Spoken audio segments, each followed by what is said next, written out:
وسيئات أعمالنا من يهده الله فلا مضل له ومن يضلله فلا هادي له ونشهد أن لا إله إلا الله وحده لا شريك له ونشهد أن سيدنا وسندنا وحبيب ربنا وطبيبنا وطبيب قلوبنا ومولانا محمدا عبده ورسوله أرسله الله تعالى إلى الناس كافة بشيرا ونذيرا وداعيا إلى الله بإذنه وسراجا وقمرا منيرا أما بعد فقد قال الله تبارك وتعالى في كلامه المجيد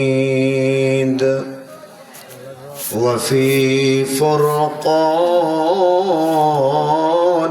الحميد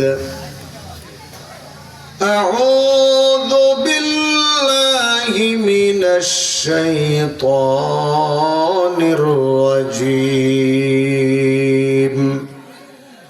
بسم الله الرحمن الرحيم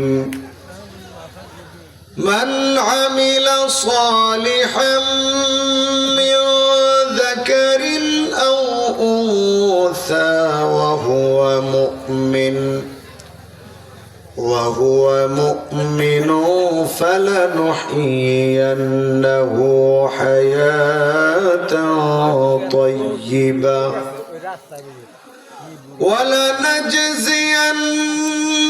ولنجزينهم أجرهم بأحسن ما كانوا يعملون.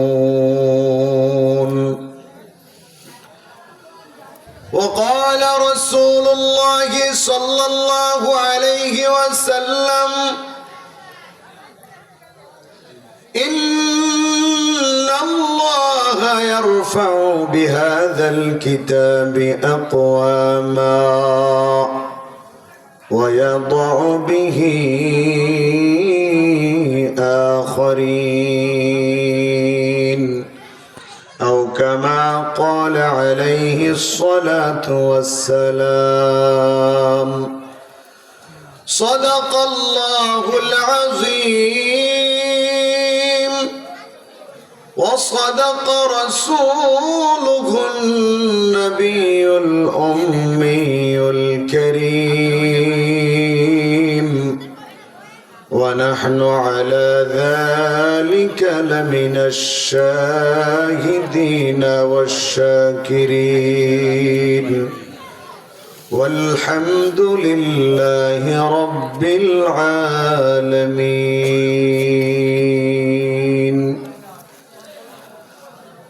वो ज़माना में मुअज़्ज़ज़ थे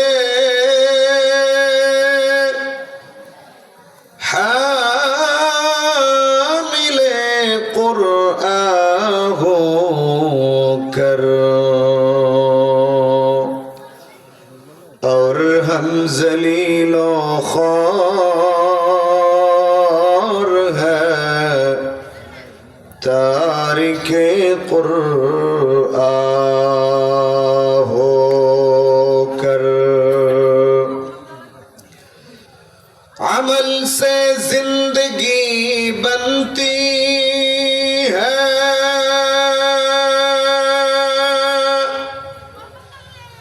जन्नत भी और जहन्नम भी।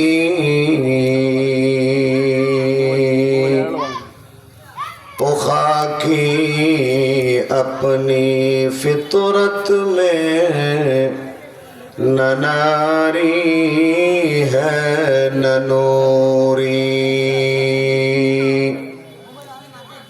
अल्लाहुम्मा सल्लि अला सय्यिदिना व मौलाना मुहम्मद व अला आलिहि व अस्हाबिहि व बारक व सल्लम। अस्तगफिरुल्लाह रब्बी मिन कुल्लि ज़ंबिन व अतूबु इलैहि। ला हौल वला कुव्वता इल्ला बिल्लाहिल अलिय्यिल अज़ीम।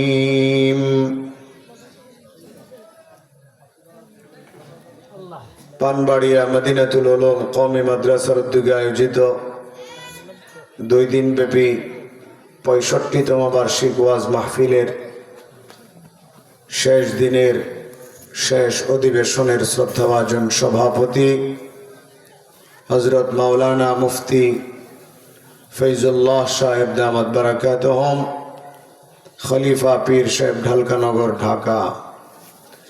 উপস্থিত আছেন মুআজ্জাজ মুকাররম উলামায়ে কেরাম, আমার সামনে উপবিষ্ট পিতৃতুল্য মুরব্বিয়ানে আযম, দিনের অতন্দ্র প্রহরী কলিজার টুকরা যুবক ভাইয়েরা, স্নেহের ছোট ভাইয়েরা, পর্দার আড়ালে অবস্থানরত আমার অত্যন্ত শ্রদ্ধেয় মা ও বোনেরা, আল্লাহ রাব্বুল ইজ্জত ওয়াল জালালের আলিশান দরবারে অসংখ্য অগণিত শুকর যে রব্বুল আলামিন অত্যন্ত দয়া করে মহব্বত করে ভালোবেসে আমাদেরকে আজকের এই জান্নাতের বাগানে দামি অনুষ্ঠানে দামি মজলিসে আসার বসার তৌফিক দান করেছেন। এজন্য সেই মহান মনিবের দরবারে শুকরিয়া জ্ঞাপন করে অত্যন্ত মহব্বতের সাথে পড়ি আলহামদুলিল্লাহ। মুহতারাম হাজরিন, আমি আপনাদের সম্মুখে পবিত্র কালামুল্লাহ থেকে একটি আয়াতে কারিমা তিলাওয়াত করেছি। নবী করিম সাল্লাল্লাহু আলাইহি ওয়াসাল্লামের হাদিসের ভান্ডার থেকে ছোট্ট একখানা হাদিস পাঠ করেছি। যদি রব্বুল আলামিন তৌফিক দান করেন তাহলে উক্ত আয়াত এবং হাদিসের আলোকে সংক্ষিপ্ত আকারে কিছু কথা বলে আপনাদের সাথে দোয়া করে বিদায় নিব ইনশাআল্লাহ। মুহতারাম হাজরিন, আল্লাহ সুবহানাহু ওয়া তাআলা আমাদেরকে মূল্যবান একটি জীবন দান করেছেন। আমাদের এই মূল্যবান জীবনকে রব্বুল আলামিন আরো সুন্দর করার জন্য, আরো দামি বানানোর জন্য বিভিন্ন অফার, বিভিন্ন সুযোগ আল্লাহ তাআলা আমাদেরকে দিয়েছেন। এই উম্মতে মুহাম্মাদীকে আল্লাহ সুবহানাহু ওয়া তাআলা এত দামি দামি অফার দিয়েছেন যে অফার অন্য কোনো উম্মতকে আল্লাহ তাআলা দেন নাই। এই উম্মতের হায়াত কম, বয়স কম, আমল কম, কিন্তু সওয়াব বেশি। কিছু কিছু মানুষের কাজ কম কিন্তু টাকা বেশি। কিছু কিছু মানুষের পরিশ্রম কম, পারিশ্রমিক বেশি। তেমনি ভাবে উম্মতে মুহাম্মাদের আমল কম কিন্তু সওয়াব বেশি। উম্মতে মুহাম্মাদের গড়ে হায়াত হলো 70-80 বছর। অন্যান্য উম্মতের হায়াত ছিল গড়ে 100 বছর, 120 বছর, আরো বেশিও। অন্যান্য উম্মত উচ্চতায় কেউ 20 ফিট, কারো উচ্চতা 50 ফিট। আমাদের শারীরিক সক্ষমতাও কম, শারীরিক দিক থেকে আমরা দুর্বল, বয়সের দিক থেকে আমরা অল্প কিছুদিন দুনিয়াতে বাস করি, হায়াত কম, কিন্তু আমাদের দাম অন্যান্য উম্মতের চাইতে বেশি। আমাদের কাজ কম, টাকা বেশি। এক কথায় আল্লাহ সুবহানাহু ওয়া তাআলা আমাদেরকে এমন এমন দামি দামি অফার দিয়েছেন যে অফারগুলো আল্লাহ তাআলা অন্য কোন জাতিকে, পূর্বের কোন উম্মতকে দেন নাই। রমাদানুল মুবারক, এক মাস রোজা রাখলে পরহেজগার, খুদাবিরু, আল্লাহওয়ালা হওয়া যায়, মাগফিরাত, ক্ষমা অর্জন করা যায়, রহমত অর্জন করা যায়, জাহান্নাম থেকে মুক্তি অর্জন করা যায়। এই অফার কি আল্লাহ তাআলা অন্য কোন উম্মতকে দিয়েছেন? দেন নাই, আমাদেরকে দিয়েছেন। আবার এই রমাদানুল মুবারকে একটি রজনী আছে, লাইলাতুল কদর। এই একটি রজনী হাজারো মাস থেকে দামি। খায়রুম মিন আলফি শাহর, হাজারো মাস থেকে দামি একটি রজনী আল্লাহ তাআলা আমাদেরকে দিয়েছেন, অন্য কোন জাতিকে দিয়েছেন? শবে বরাত আসতেছে আগামী মঙ্গলবার, দিবাগত রাত 3 ফেব্রুয়ারি, দিবাগত রাত 15 তারিখের রাত, শাবান মাসের 15 তারিখের রাত। এই যে শবে বরাত, দামি রজনী, অসংখ্য অগণিত মানুষকে আল্লাহ তাআলা মাফ করে দিবেন। প্রথম আসমানে এসে আল্লাহ তাআলা ক্ষমার ঘোষণা দেন, রিজিকের ঘোষণা দেন, বিপদ থেকে উদ্ধারের ঘোষণা দেন। এই অফার কি আল্লাহ তাআলা অন্য জাতিকে দিয়েছেন?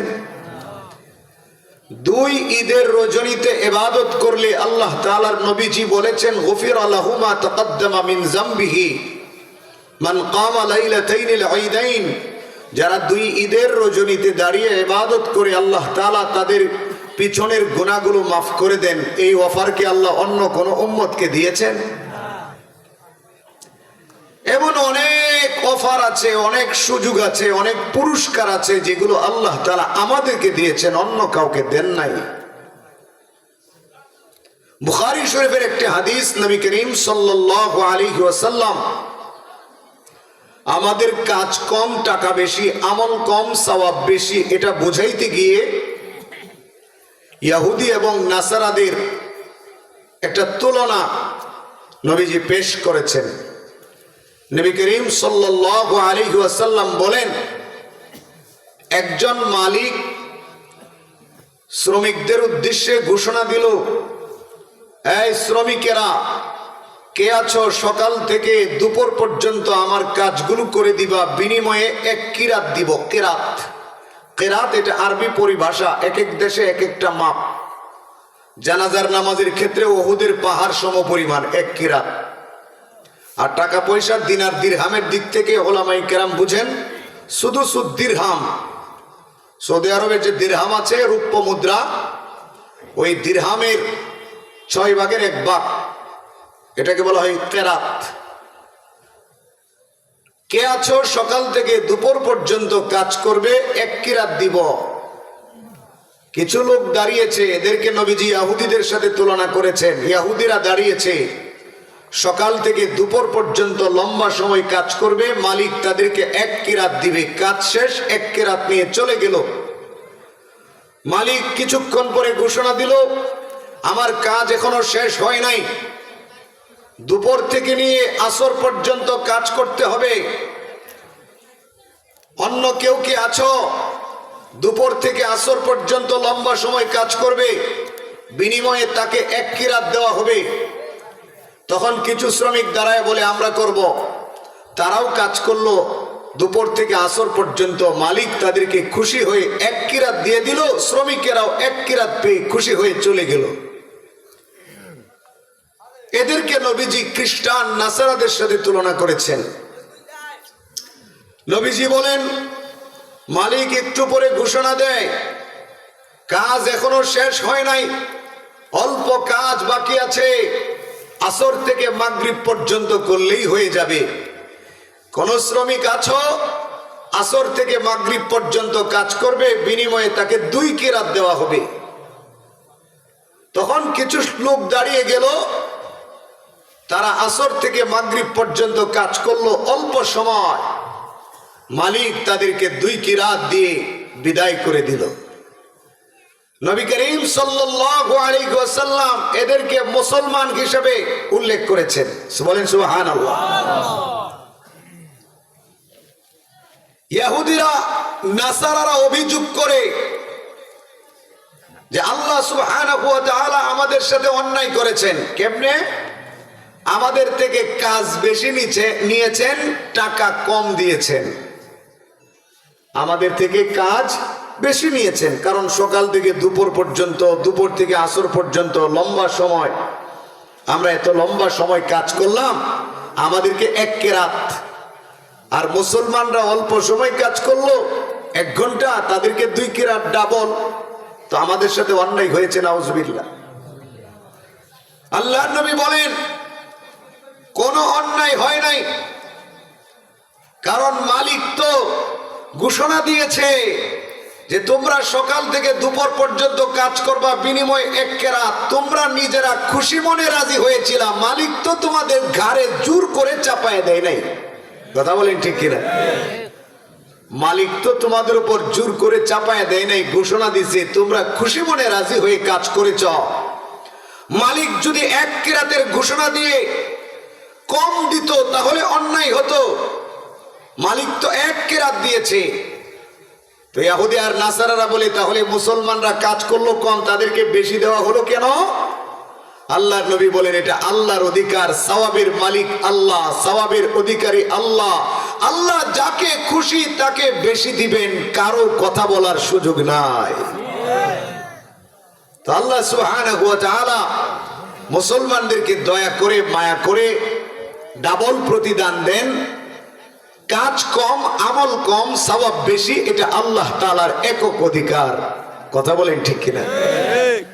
ইউসুফ আলাইহিস সালাতু ওয়াস সালাম যখন বাদশা হলেন, অনেক ঝড়ঝাপটা গেল, জেল খাটলেন, তখন ইউসুফ নবী সরকারি কোষাগারের মালিক হলেন। গরিব মানুষরা দুর্ভিক্ষের সময়, দ্রব্যমূল্যের ঊর্ধ্বগতির সময় নবী ইউসুফের কাছ থেকে অনুদান নিয়ে যায়। 100 করে আটা, সবাই 100 করে আটা নিয়ে যাচ্ছে। স এটা আরবি শব্দ, হাদিসের ভাষা। বাংলাতে আমাদের বাংলাদেশের পরিমাপ অনুযায়ী 3 কেজি 270 গ্রাম আটা। 100 সমান সমান বাঙালি পরিমাপ অনুযায়ী, গ্রাম অনুযায়ী, কেজি অনুযায়ী 3 কেজি 270 গ্রাম। এই 100 করে আটা সবাইকে ইউসুফ আলাইহিস সালাতু ওয়াস সালাম দিলেন। এক মিয়া, এক লোক এসে বলে আমাকে আরো দেন। ইউসুফ আলাইহিস সালাতু ওয়াস সালাম তাকে আরো 100 দিলেন। ওই লোক বলে আমাকে আরো দেন, 200, তার পেট ভরে নাই। তখন ইউসুফ আলাইহিস সালাতু ওয়াস সালাম বললেন আপনি কে? আপনাকে 200 দিলাম, এরপরেও আপনার পেট ভরে না, মন ভরে না। আপনি জানেন না দ্রব্যমূল্যের ঊর্ধ্বগতি সম্পর্কে? তখন ওই লোকটা ডাক দিয়ে বলে নবী ইউসুফ, আমার পরিচয় যদি আপনি জানেন, আমি কে, আমার পরিচয় যদি আপনি শুনেন, তাহলে আমার চাহিদা আপনি অবশ্যই পুরা করবেন, আমাকে ফেরত দিবেন না। আমি যা চাইবো আপনি আমাকে তা দিবেন। আমার পরিচয় যদি বলি তাহলে আপনি আমাকে যা চাই তাই দিবেন। ইউসুফ আলাইহিস সালাতু ওয়াস সালাম বলেন আপনার পরিচয় জানতে চাই, কে আপনি? ওই লোকটা ডাক দিয়া বলে নবী ইউসুফ, আমি হলাম ওই ব্যক্তি যখন আজিজে মিশর, মিশরের বাদশার স্ত্রী জুলাইখা আপনার নামে মিথ্যা অপবাদ দিয়েছিল। আপনি পবিত্র ছিলেন কিন্তু কেউ বিশ্বাস করছিল না। তখন আমি আমার মায়ের কোলে থাকা অবস্থায়, আমি শিশু থাকা অবস্থায় আপনার পবিত্রতার ব্যাপারে সাক্ষী দিয়েছিলাম। আমি হইলাম ওই মানুষ যে মায়ের কোলে থেকে আপনার পবিত্র হওয়ার সাক্ষী দিয়েছিলাম। আপনি নিরপরাধ নিষ্পাপ হওয়ার সাক্ষী দিয়েছিলাম। আমি হইলাম ওই মানুষ। ইউসুফ আলাইহিস সালাতু ওয়াস সালাম এবার শ্রমিকদেরকে ডাক দেয়া বলে, হে শ্রমিকেরা, এই মানুষটা ছোটবেলা আমার পবিত্রতার ব্যাপারে সাক্ষী দিয়েছে। যখন পৃথিবীর সমস্ত মানুষরা আমাকে অপরাধী বলতেছিল, তখন এই মানুষটা তার মায়ের কোলে থেকে আমার পবিত্রতার ব্যাপারে, নিরপরাধ হওয়ার ব্যাপারে সাক্ষী প্রদান করেছে। সুতরাং তাকে যত মনে চায়, তার পেট যতক্ষণ পর্যন্ত না ভরবে, তার মন যতক্ষণ পর্যন্ত না ভরবে, তাকে দিতে থাকো। কিতাবের মধ্যে এসেছে, দিতে দিতে এত সম্পদ দেওয়া হলো যার পরিমাণ হয়ে গেল 105 মণ, 100 দিনার তথা 100 স্বর্ণ মুদ্রা। বর্তমান যার মূল্য হয় 40 লক্ষ টাকার চাইতে বেশি। এত সম্পদ ইউসুফ আলাইহিস সালাতু ওয়াস সালাম ওই লোকটাকে দিয়ে দিলেন। ইউসুফ আলাইহিস সালাতু ওয়াস সালাম যেহেতু বাদশা, ইউসুফ আলাইহিস সালাতু ওয়াস সালাম যেহেতু সম্পদের মালিক, ব্যক্তিগত সম্পদ থেকে ইউসুফ আলাইহিস সালাতু ওয়াস সালাম কাউকে 100 করে দিলেন, আবার একজনকে ইউসুফ আলাইহিস সালাতু ওয়াস সালাম লক্ষ লক্ষ টাকার সম্পদ দিয়ে দিলেন। এটা ইউসুফ আলাইহিস সালাতু ওয়াস সালামের ব্যক্তিগত মালিকানা, এটা ইউসুফ আলাইহিস সালাতু ওয়াস সালামের অধিকার। এখানে ইউসুফ নবীর ব্যাপারে কেউ কথা বলার সুযোগ নাই।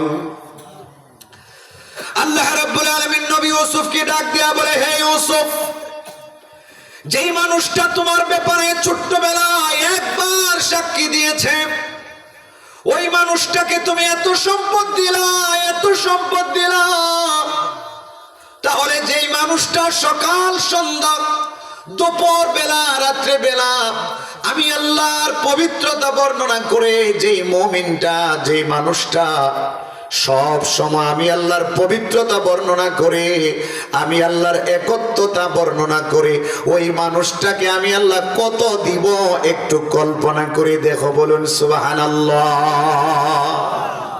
তুমি যদি তোমার পক্ষে একবার সাক্ষী দেওয়ার কারণে তাকে এত সম্পদ দিতে পারো, তাহলে যে মানুষগুলো আমার ব্যাপারে বারবার সাক্ষী দেয় আমি আল্লাহ এক, আমি পবিত্র, আমার ব্যাপারে সাক্ষী দেয়, আমি আল্লাহ তাদেরকে কত দেই এবার চিন্তা করো। হে মুসলমান, আল্লাহ সুবহানাহু ওয়া তাআলা সওয়াবের মালিক, অধিকারী একমাত্র আল্লাহ তাআলার। সুতরাং আল্লাহ যাকে খুশি তাকে বেশি দেন, কারো কথা বলার সুযোগ নাই। যে যত বেশি আল্লাহর কাছ থেকে নিতে পারে, কথা বলেন ঠিক কিনা? এজন্য মুসলমান বাবাজিরা রে, আমার যুবক ভাইয়েরা, পর্দার অঞ্চলের মা বোনেরা, আল্লাহ রাব্বুল আলামিন আমাদেরকে বড় বড় অফার দিয়েছেন, বড় বড় নিয়ামত দিয়েছেন, যে নিয়ামতগুলো আল্লাহ তাআলা অন্য কোন জাতিকে দেন নাই। সুতরাং এই অফারগুলোকে লুপে নিতে হবে, এই নিয়ামতগুলোকে আল্লাহর কাছ থেকে নিয়ে নিতে হবে। আমরা হতভাগা মুসলমান, আল্লাহ এত অফার দিয়েছেন, এরপরেও আমরা সেই অফারগুলো নিতে রাজি না। রমজান আসতেছে, রমজানের রোজা রেখে তারাবির নামাজ পড়ে গুনাহগুলো ক্ষমা করাইতে রাজি না। শবে বরাত আসতেছে, শবে বরাতে ইবাদত বন্দেগী করে আল্লাহর নবী, সাহাবায়ে কেরাম, তাবেঈন, তাবেঈন, নেককার বুজুর্গানে দিন, তারা আল্লাহর এই অফার গ্রহণ করে দামি হয়ে গেছে। কিন্তু আমরা হতভাগা মুসলমান, এত সুন্দর সুন্দর পুরস্কারগুলো আল্লাহ দিয়েছেন, আমরা সেই পুরস্কারগুলো গ্রহণ করতে রাজি না, কথা বলুন ঠিক কিনা? এজন্য বেশি বেশি নেক আমল করতে হবে। আমরা মনে করি মুসলমান হয়েছি, জান্নাতে তো যাবই, আল্লাহকে বিশ্বাস করি, জান্নাত জাহান্নাম বিশ্বাস করি, সুতরাং জান্নাতে যাব, আমল করা লাগবে না, এমনটা অনেক মুসলমান ধারণা করি। এই জন্য নেক আমল করি না, এটা আমাদের ভুল ধারণা। আমরা যদি দুনিয়াতেও সফলতা অর্জন করতে চাই, আখিরাতেও যদি আমরা জান্নাতি হতে চাই, তাহলে নেক আমল ছাড়া বিকল্প কোনো রাস্তা নাই। নেক আমল ছাড়া আমি মুসলমান দেখে জান্নাতে প্রবেশ করব, এটা ভুল ধারণা। আল্লাহ জান্নাতের ওয়াদা করেছেন নেক আমলের সাথে, কথা বলেন ঠিক কি? আল্লাহ রাব্বুল আলামিন ডাক দেয়া বলেন, من عمل صالحا من ذكر أو أنثى وهو مؤمن فلنحيينه حياة طيبة ولنجزينهم أجرهم بأحسن ما كانوا يعملون আল্লাহ রাব্বুল আলামিন ডাক দিয়া বলে, হে পৃথিবীর মুসলমানেরা, হে পৃথিবীর মানুষেরা, যারা ঈমান আনার পরে নেক আমল করবে, আমি আল্লাহর গোলামি করবে, আমি আল্লাহর আনুগত্য করবে, পুরুষ হোক অথবা নারী হোক, আমি আল্লাহ ঘোষণা দিলাম, আমি আল্লাহ তার পার্থিব জীবনটাকে, আমি আল্লাহ তার দুনিয়ার জীবনটাকে সুন্দর করে দিব, আরামদায়ক করে দিব, আর মৃত্যুর পরে আমি আল্লাহ বিনিময়ে তাকে জান্নাত দান করব। বলুন সুবহানাল্লাহ। আল্লাহ রাব্বুল আলামিন এক জায়গায় নয়, কোরআনুল কারীমের অসংখ্য জায়গায় আল্লাহ পাক এমন কথা বলেছেন। আল্লাহ রাব্বুল আলামিন এক জায়গায় ডাক দেয়া বলেন, ইন্নাল্লাযীনা আমানু ওয়া আমিলুস সালিহাতি লাহুম জান্নাতুন তাজরি মিন তাহতিহাল আনহার। আল্লাহ রাব্বুল আলামিন ডাক দেয়া বলেন, যারা ঈমান এনেছে এবং যারা সৎ কর্ম করেছে, নেক আমল যারা করেছে, আল্লাহর গোলামি যারা করেছে, আমি আল্লাহ ঘোষণা দিলাম তাদের জন্য আমি আল্লাহ এমন জান্নাতের ব্যবস্থা রেখেছি, যেই জান্নাতের তলদেশ দিয়ে সুন্দর সুন্দর ঝর্ণা প্রবাহিত।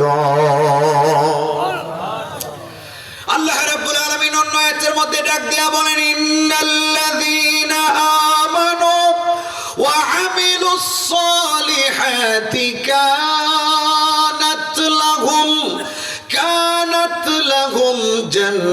জান্নাতুল ফিরদাউসি নুজুলা খালিদিনা ফিহা লা ইয়াবগুনা আনহা হিওয়ালা।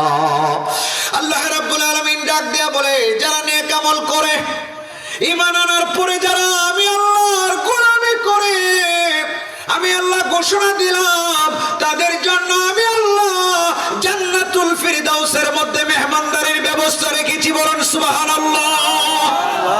জান্নাতুল ফিরদাউস তাদের জন্য আল্লাহ পাক সাজিয়ে রেখেছেন।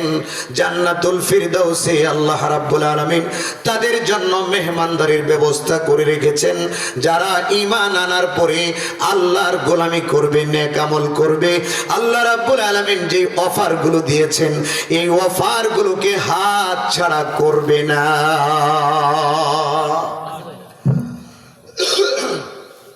আল্লাহর দেওয়া অফারগুলোকে আমরা হাত ছাড়া করে দিচ্ছি, মনে করছি আমরা দুনিয়া কামাই করে সফল হয়ে যাব, টাকার পিছনে ঘুরে, সম্পদের পিছনে ঘুরে, ক্ষমতার পিছনে ঘুরে আমরা আল্লাহকে ভুলে যাচ্ছি, নেক আমল থেকে সরে যাচ্ছি। কবে শবে বরাত আসলো গেল, মুসলমানের কোনো চিন্তাই নাই। রমজান আসছে, রমজানে মুসলমান বেশি ইবাদত করার কথা, কিন্তু আমরা মুসলমান হতভাগা রমজান আসলে আরো বেশি ধান্দা করার জন্য পাগল হয়ে যায়। কথা বলেন ঠিক কিনা? ধান্দা মানে সারা বছর যা লাভ করতে পারি নাই, রমজানে যেহেতু চিনির দাম বাড়বে, খেজুরের দাম বাড়বে, দ্রব্যমূল্যের ঊর্ধ্বগতি হবে, এজন্য দোকানদার, অনেক ব্যবসায়ী ভাইয়েরা, সবাই না, অনেক ব্যবসায়ী ভাইয়েরা রমজানের আগে কম দামে খেজুর, কম দামে চিনি, কম দামে ফল ফ্রুট, কম দামে জিনিসপত্র কিনে গুদামজাত করে রাখে, রমজান আসলে বেশি দামে বিক্রি করবে। কথা বলেন ঠিক কিনা? অথচ নবী করিম সাল্লাল্লাহু আলাইহি ওয়াসাল্লাম, সাহাবায়ে কেরামের অভ্যাস ছিল ব্যবসা বাণিজ্য রমজানের আগে গুটিয়ে ফেলো।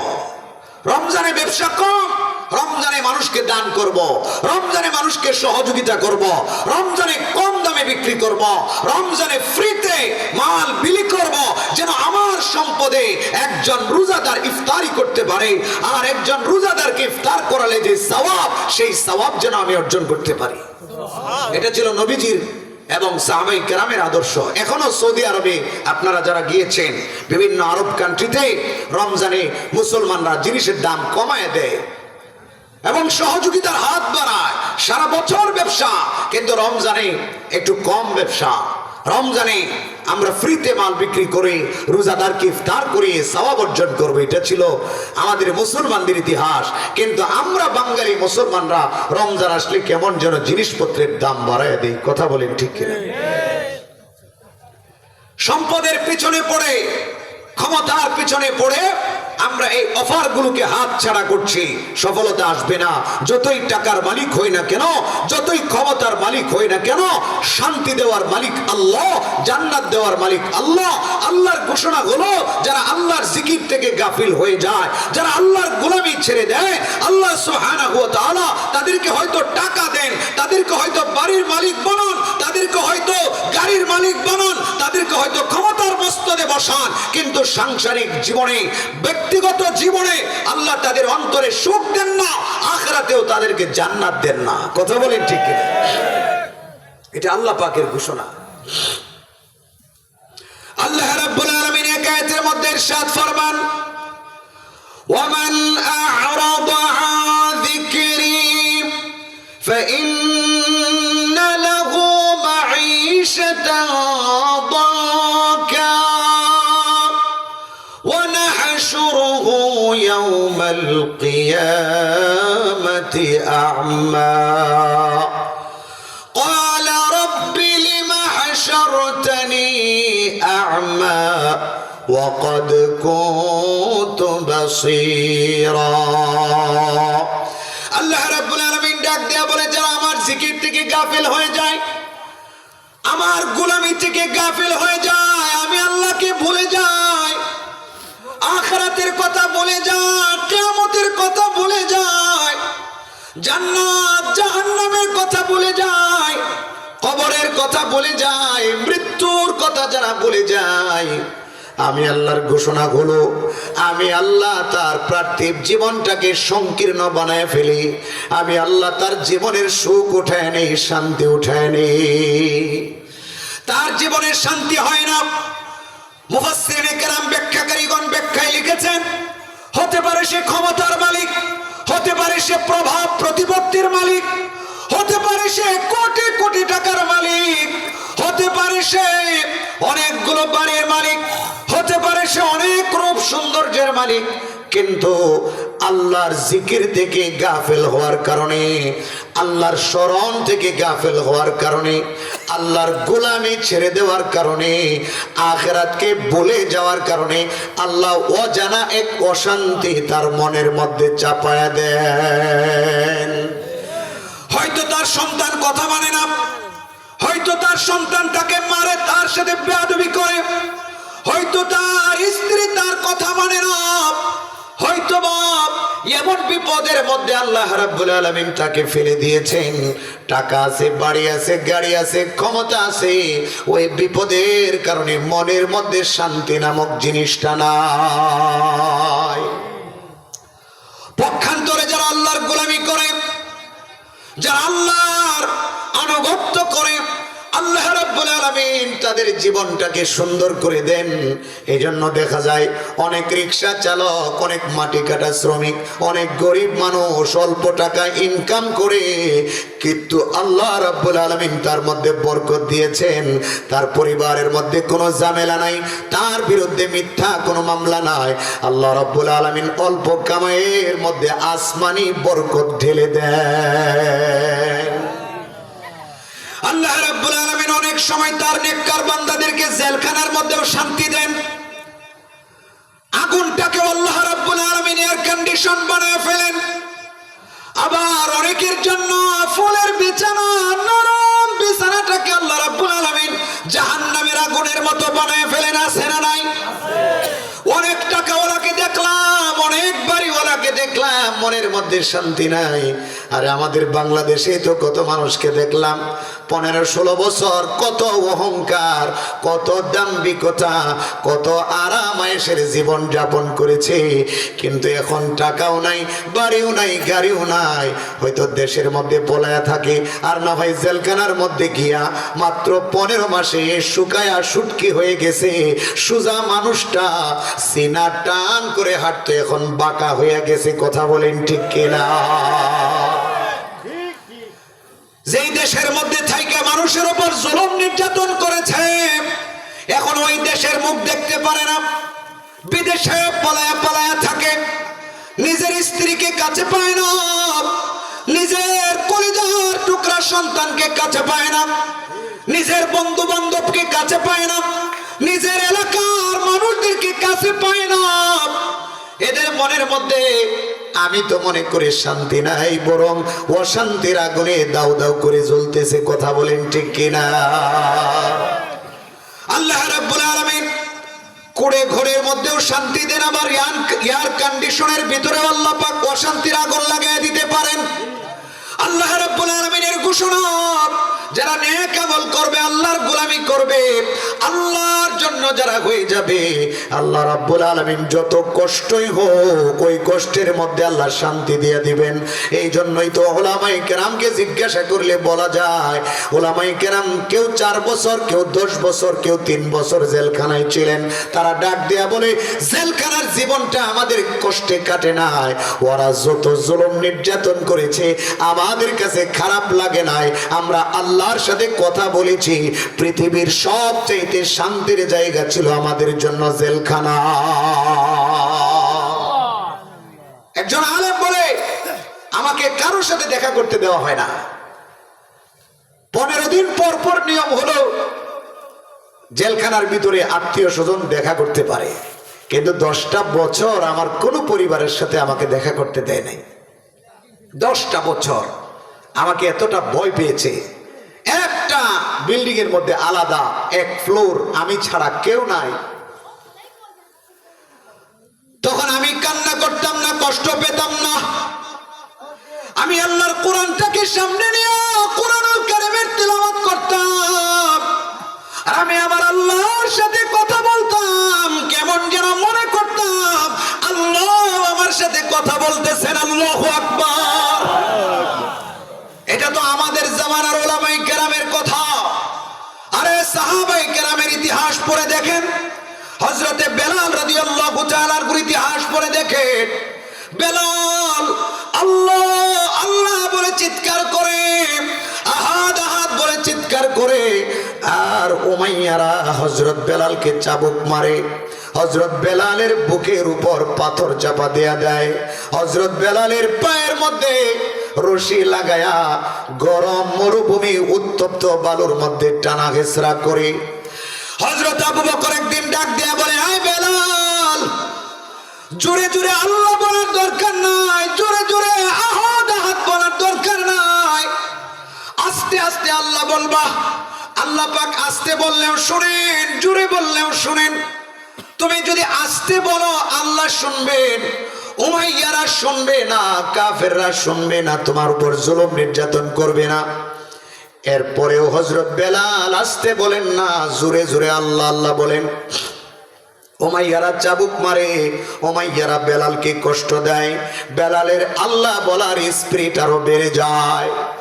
হযরত আবু বকর একদিন ডাক দেয়া বলে, এই বেলাল, আমি না তোমাকে বললাম আস্তে আস্তে আল্লাহ বলার জন্য, আস্তে আস্তে আহাদ বলার জন্য, কেন তুমি জোরে জোরে আল্লাহর নাম নিয়ে মার খাও? তোমার মার দেখলে, তোমার উপর জুলুম নির্যাতন দেখলে আমি আবু বকর সহ্য করতে পারি না। মুসলমান হিসাবে আমি তোমার ভাই হিসাবে সহ্য করতে পারি না, আবার তোমাকে সহযোগিতাও করতে পারি না, তোমাকে উমাইয়াদের হাত থেকে বাঁচাইতেও পারি না। দেখা তো বড় খারাপ লাগে। একটু আস্তে আস্তে আল্লাহ বলবা, আর না হয় তোমার উপর জুলুম নির্যাতন হইলে আমার বড় খারাপ লাগে। হযরত বেলাল আবু বকরকে ডাক দেয়া বলে, ভাই আবু বকর, আপনার কথা ঠিক আছে, কিন্তু আমার বক্তব্যটা একটু শুনেন। হযরত বেলাল ডাক দেয়া বলে, ভাই আবু বকর, ওই উমাইয়ারা আমাকে চাবুক মেরে, বুকের উপর পাথর মেরে, বড় বড় পাথর চাপা দিয়া আমাকে যে কষ্ট দেয়, আমি জোরে জোরে আল্লাহর নাম নিয়ে তার চাইতে বেশি মজা পাই। এই জন্য আমি আস্তে আস্তে আল্লাহ বলি না। আপনি মনে করেন আমি কষ্ট পাই না, না, কষ্টের মধ্যে আমার আনন্দ আছে। আমি আল্লাহ জোরে বলার মাধ্যমে আনন্দ পাই, ওরা যে আমাকে কষ্ট দেয় ওই কষ্ট আমার কাছে কষ্ট মনে হয় না। আল্লাহকে ডাকতে গিয়া আমি যে চাবুক খাই, আমি যে পাথর সহ্য করি, পাথর চাপা, এটা আমার কাছে কষ্টদায়ক মনে হয় না, আমার কাছে আরাম লাগে। আল্লাহর নাম জোরে জোরে বলে আমি তৃপ্তি পাই। এই জন্য আমি আস্তে আল্লাহ বলবো না। ওরা যতই মারুক না কেন, ওরা যতই জুলুম নির্যাতন করুক না কেন, দেহে যতক্ষণ পর্যন্ত প্রাণ আছে ততক্ষণ পর্যন্ত আমি জোরে জোরে আল্লাহ বলে যাব। আল্লাহ পাক জুলুমের মধ্যেও শান্তি দেন নেককারদেরকে, আল্লাহ ওয়ালাদেরকে। ফেরাউনের স্ত্রী আসিয়া আসমানের দিকে তাকায় হাসে আর কি যেন বলে, হাত থেকে রক্ত বের হয়, পা থেকে রক্ত বের হয়। ফেরাউনের জালেম সেনাবাহিনীরা হাতের মধ্যে পেরেক লাগাইছে, পায়ের মধ্যে পেরেক লাগাইছে, পেরেক লাগায়া খোলা ময়দানে শোয়া রাখছে রোদের মধ্যে। বিবি আসিয়া আসমানের দিকে তাকায় তাকায় মুসকে মুসকে হাসে। জালেমরা ডাক দিয়া বলে, তোমার হাত দিয়া রক্ত বের হয়, এত হাসি কেন? কার সাথে কথা বলো? বিবি আসিয়া ডাক দেয়া বলে, আমি আমার আল্লাহর সাথে কথা বলি। আমি আমার আল্লাহকে বলেছি, আল্লাহ আমার জন্য জান্নাতে একটা ঘর বানায় দাও। আল্লাহ রাব্বুল আলামিন আমার এই কথা, আমার এই আবদার রক্ষা করেছেন। জান্নাতের মধ্যে আল্লাহ রাব্বুল আলামিন আমার জন্য একটা ঘর বানিয়েছেন। আমি মরতে দেরি, জান্নাতে ঢুকতে দেরি হবে না। বলুন সুবহানাল্লাহ। রব্বি বিনিলি ইনদাকা বাইতান ফিল জান্নাহ ওয়া নাজ্জিনি মিন ফিরআউনা ওয়া আমালি ونجني من القوم الظالمين। আল্লাহ রাব্বুল আলামিন পবিত্র কোরআনুল কারীমের মধ্যে আসিয়ার এই ঘটনা উল্লেখ করেছেন। আল্লাহ রাব্বুল আলামিন ডাক দিয়া বলে, আসিয়া আমার কাছে জান্নাতে একটা ঘর চাইছে, আমি আল্লাহ আসিয়ার আবদার রক্ষা করেছি। আসিয়ার জন্য স্পেশালি জান্নাতে একটা ঘর বানায়া দিছি। আসিয়া বলে, এটা দেখা দেখা আমার যত কষ্ট, আমার উপর তোমাদের করা যত জুলুম নির্যাতন সবগুলো আমার কাছে পানি। এমন একটা ঘটনা নয়, শত শত ঘটনা আছে। সাহাবায়ে কেরাম, আমাদের আকাবিরদের ঘটনা, যাদেরকে আল্লাহ রাব্বুল আলামিন কষ্টের মধ্যেও শান্তি দিয়েছেন, সুখ দিয়েছেন, অল্প টাকার মধ্যে, অল্প সম্পদের মধ্যে আল্লাহ বরকত দিয়েছেন। কেন? কারণ আমলের মাধ্যমে আমল। এই জন্য আমল করতে হবে, আমল ছাড়া সফলতা অর্জন করা যাবে না। দুনিয়ার সফলতা হোক, আখিরাতের সফলতা হোক, আমল করতে হবে। কবি ডাক দেয়া বলেন, আমল সে জিন্দেগি बनती है, अमल से जिंदगी बनती है, जन्नत भी जहन्नम भी, ओ खाकी अपनी फितरत में न नारी है न नूरी। কবি ডাক দেয়া বলে, আমলের মাধ্যমে জান্নাতে যাওয়া যায়, আবার আমলের মাধ্যমে জাহান্নামে যেতে হয়। অর্থাৎ যাদের আমল ভালো, যারা আল্লাহর দেওয়া অফার গুলোকে গ্রহণ করে, আল্লাহ রাব্বুল আলামিন তাদেরকে জান্নাত দিবেন। আর যারা অবহেলায় সময় পার করে দেয়, আমল করে না, আল্লাহ রাব্বুল আলামিন তাদেরকে জান্নাত দিবেন না, তাদের জন্য রয়েছে জাহান্নাম। এই জন্য আসুন আমরা আমলের জন্য প্রস্তুতি গ্রহণ করি। আল্লাহর নবী সরকারে দু জাহান রাহমাতুল লিল আলামিন রমজান মাস আসার আগে শাবান মাস থেকে রমাদানের প্রস্তুতি গ্রহণ করতেন, রমাদানের রোজার প্রস্তুতি গ্রহণ করতেন। কিভাবে কিভাবে?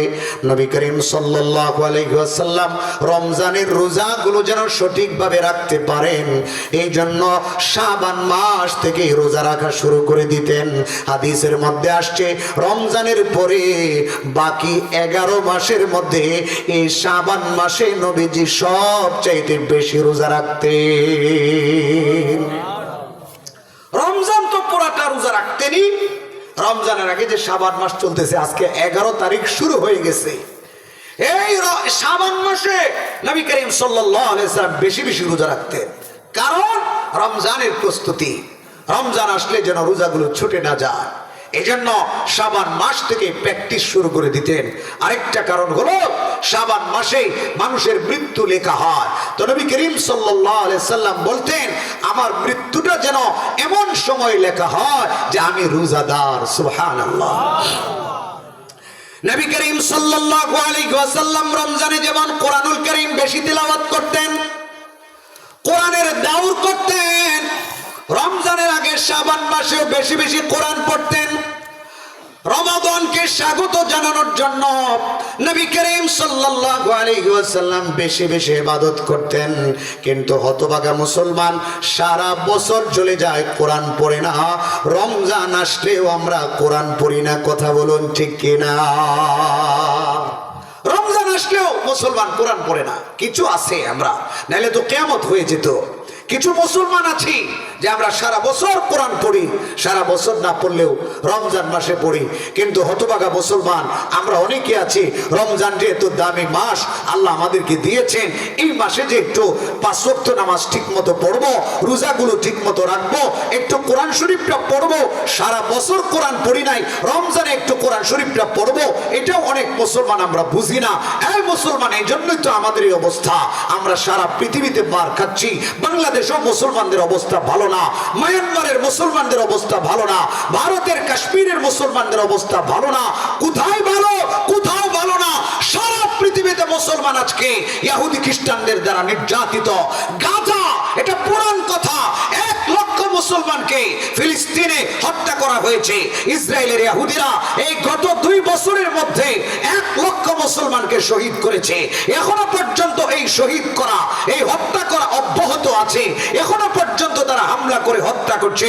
মুসলমান কথা বলে না, চুপ করে বসে আছে। সুদানের মুসলমানদেরকে গণহত্যা করে হত্যা করা হয়েছে।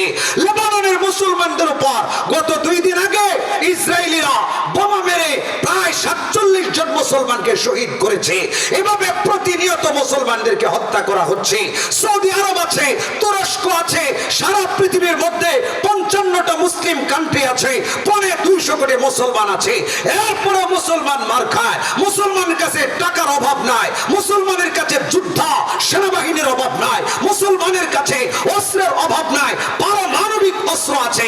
এরপরে মুসলমান মার খায়। কারণ কি? কারণ মুসলমান কোরআন ছেড়ে দিয়েছে। আল্লাহর সাথে মুসলমানের সম্পর্ক নাই। কথা বলেন ঠিক কিনা? অথচ মুসলমানের উচিত ছিল আল্লাহর সাথে সম্পর্ক তৈরি করে একমাত্র আল্লাহকে ভয় পেয়ে এই সমস্ত আমেরিকাকে গণায় না ধরা। কথা বলেন ঠিক কিনা? সাহাবীদের জামানায় আমেরিকার মতো শক্তিশালী রাষ্ট্র ছিল না, রাশিয়ার মতো শক্তিশালী রাষ্ট্র ছিল না।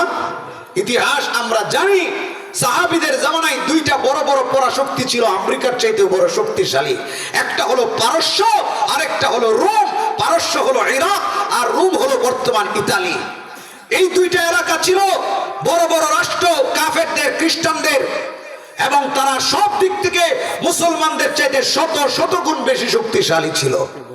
মুসলমানদের কাছে মাত্র সব মিলিয়ে 30,000, 35,000 সেনাবাহিনী, আর এই খ্রিস্টানদের কাছে 3 লক্ষ, 4 লক্ষ সেনাবাহিনী।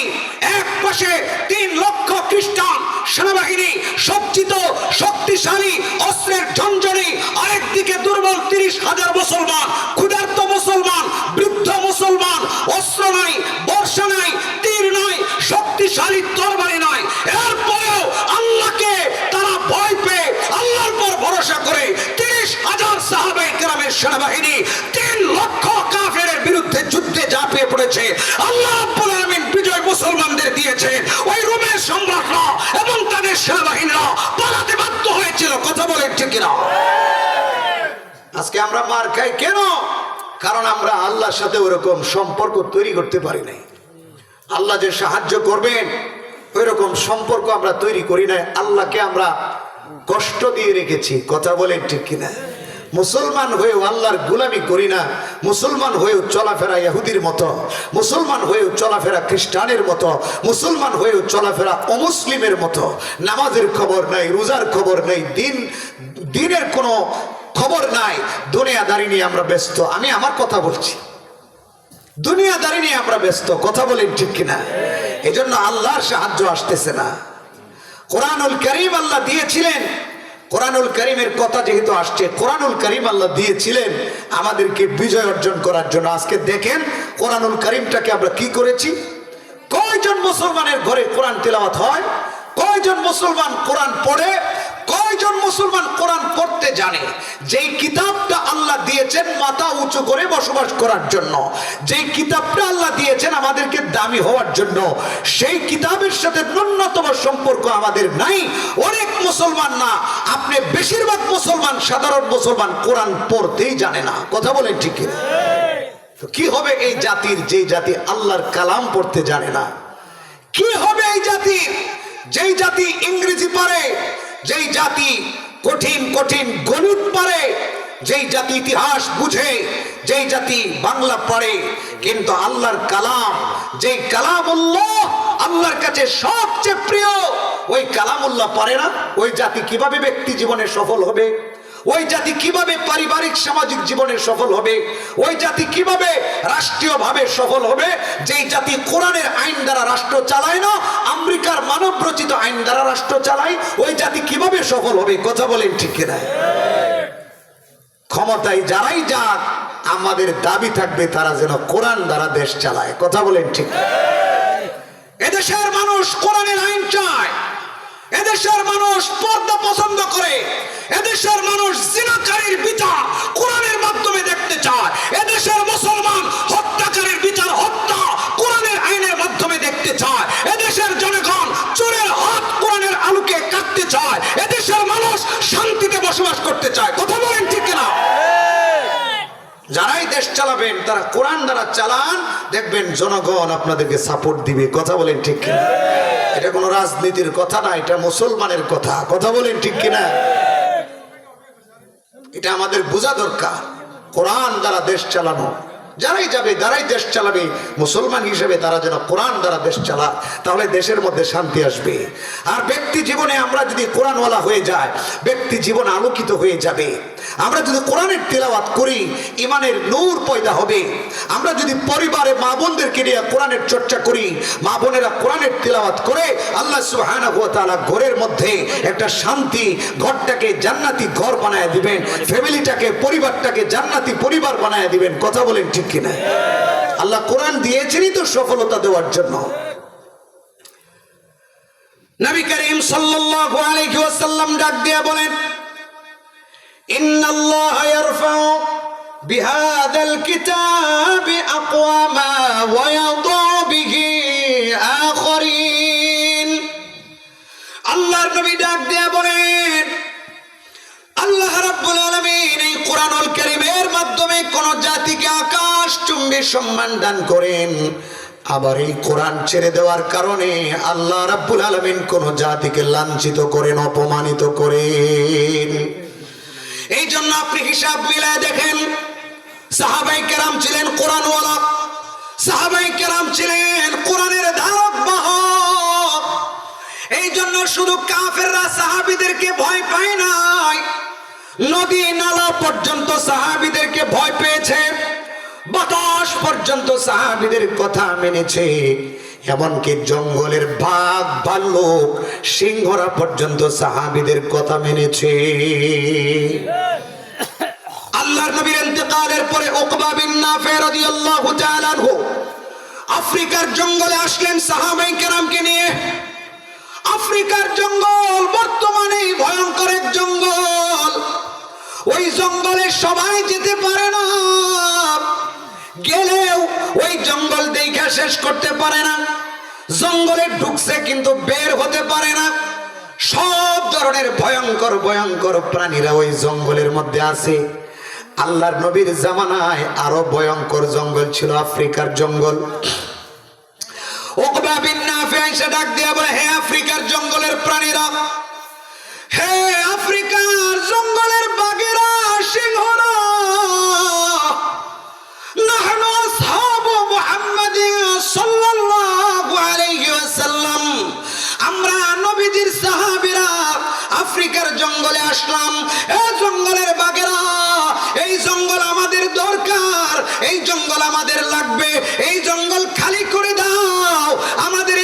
যাওয়ার পরে যেন কোন প্রাণীকে এই জঙ্গলে দেখা না যায়, দেখা গেলে হত্যা করে ফেলবো। আওয়াজ দিতে দেরি, দেখা গেল আফ্রিকার জঙ্গলের বড় বড় বাঘেরা, আফ্রিকার জঙ্গলের সাপেরা, আফ্রিকার জঙ্গলের সিংহরা তাদের বাচ্চাগুলোকে সঙ্গে নিয়ে সাহাবীদের জন্য আফ্রিকার জঙ্গলটা খালি করে দিয়েছে। বলেন আল্লাহু আকবার। সাহাবীদের জন্য জঙ্গল খালি করে দিয়ে চলে গেছে। সাহাবায়ে কেরাম সেনাবাহিনীদেরকে নিয়ে ওই জঙ্গলের মধ্যে ছোট ছোট ঘর বানায়া সেখানে অবস্থান করেছে।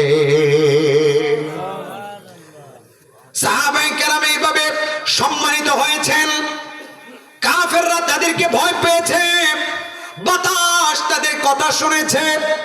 হযরত ওমর ফারুক রাদিয়াল্লাহু তাআলা যখন বাদশা মসজিদে নববীর মিম্বারে দাঁড়ায়া আওয়াজ দিয়েছেন, ইয়া সারিয়াতাল জাবাল আল জাবাল, মদিনার মিম্বরে দাঁড়ায়া আওয়াজ দিছেন। নামাজের পরে মুসলমানেরা জিজ্ঞেস করে, আমিরুল মুমিনিন ওমর, আপনি মিম্বরে দাঁড়ায়া এমন একটা আওয়াজ দিলেন যে আওয়াজ মর্ম আমরা বুঝতে পারি নাই, যে আওয়াজের অর্থ আমরা বুঝতে পারি নাই। আপনি যে বললেন ইয়া সারিয়াতাল জাবাল আল জাবাল, কেন বললেন আমরা বুঝি নাই। হযরত ওমর ডাক দিয়া বলে, আমি ইরাকের মধ্যে একটা সেনাদল পাঠাইছি। মদিনা থেকে ইরাক হলো 2000 কিলোমিটার দূর। মদিনা থেকে 2000 কিলোমিটার দূরে ইরাকে আমি একটা সেনাবাহিনীর দল পাঠাইছি। আর ওই সেনা প্রধানের নাম হলো সারিয়াত ইবনু জানিম। আমি খুতবা যখন দিচ্ছিলাম তখন আমার কাছে অনুমান হয়েছে, ইলহাম হয়েছে, আমার সারিয়াত ইবনু জানিম বিপদের মধ্যে পড়েছে। শত্রুরা মুসলমানদেরকে পাহাড়ের পেছন থেকে আক্রমণ করবে। আমার কাছে ইলহাম হয়েছে শত্রুরা আক্রমণ করবে পাহাড়ের পেছন দিক থেকে। এই জন্য আমি খুতবায় দাঁড়ায়া আমার ওই সেনা প্রধান সারিয়াত ইবনু জানিমকে সতর্ক করলাম আর বললাম, এই সারিয়াত, আল জাবাল আল জাবাল, পাহাড়ের দিকে লক্ষ্য করো, পাহাড়ের দিকে সতর্ক থাকবা। সাহাবীরা মুসলমানেরা ডাক দিয়া বলে, আমিরুল মুমিনিন ওমর, কোথায় ইরাক আর কোথায় মদিনা?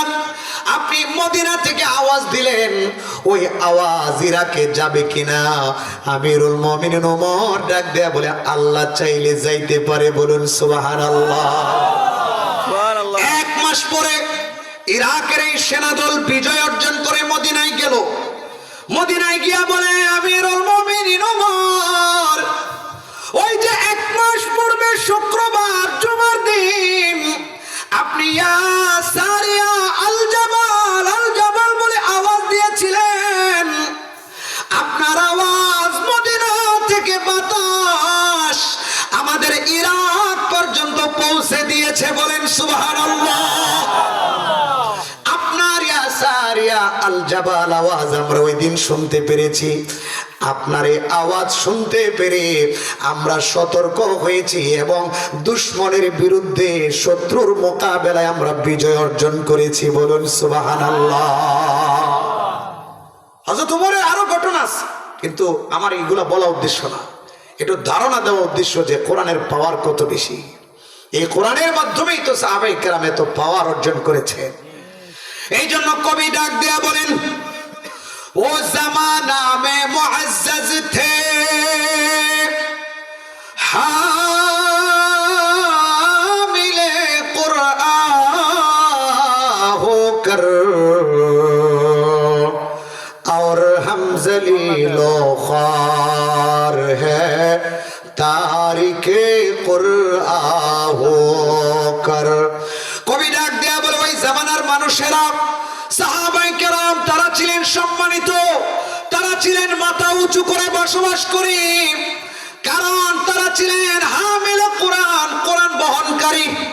আর আমরা লাঞ্ছিত, অপমানিত, নির্যাতিত। এর কারণ হলো আমরা হয়ে গেলাম তারেকে কোরআন, আমরা কোরআন ছেড়ে দিয়েছি, যার কারণে আমরা লাঞ্ছিত অপমানিত।